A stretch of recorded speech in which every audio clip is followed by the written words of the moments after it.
Pag-usapan pa natin ang mga negosyo sa mga events kasama si Mobile Journal Francis Rivera. Abay Francis, magkano bang itinaas na singil nitong sina Mark, no? Doon sa kanilang business na tables and chairs para sa mga party? Yes, Pops J. Malaki ba? Yes, 40 to 60%. Depend, laki. 50%. Depende kasi saan yung location ng event eh. So, dun yung tinaas nila sa delivery cost nila. Kaya talagang yung ibang kliyente kapag nakikita medyo mataas-taas na yung delivery cost, talagang nagdadalawang isip kung itutuloy pa yung event nila eh. Okay, Francis, gaano ba karami ang bookings noon, no, sa tables and chairs ni na Mark Andrew bago nagkaroon ng krisis dito sa petrolyo? Yes, Pops J, ang kwento ni Mark Andrew talagang every week halos talagang may mga booking sila.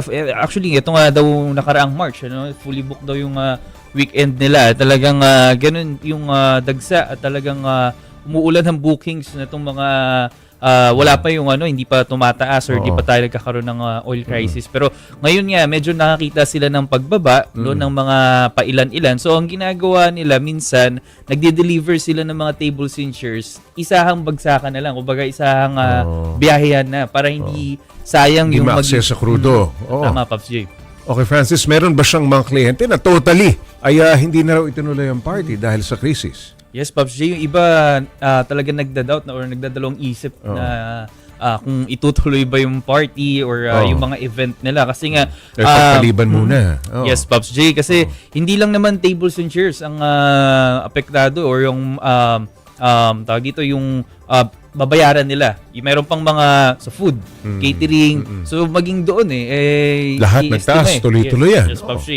I-estima nila. So talagang lahat, no, parang domino effect, talagang lahat apektado sa pagtaas talaga ng presyo ng petrolyo.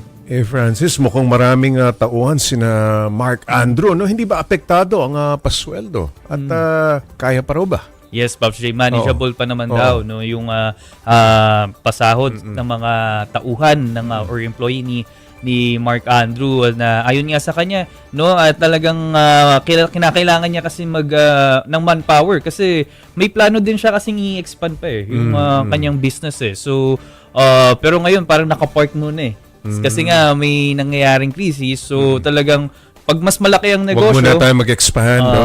Kasi pag sabi niya nga sa atin, pag mas malaki ang negosyo, mas malaki ang overhead. Yes, Pops J. Ayun ang concern niya ngayon. Ngayon, medyo ipapark muna, talagang bubuelo pa muna. Kasi medyo malaki ang naging epekto nitong crisis na kinakaharap natin. Francis, saan ba nakabase itong negosyo ni na Mark Andrew? At saan usually ang kanilang mga kliyente?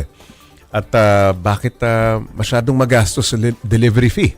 Yes, Paranaque. Sa Paranaque na sa South pa. South.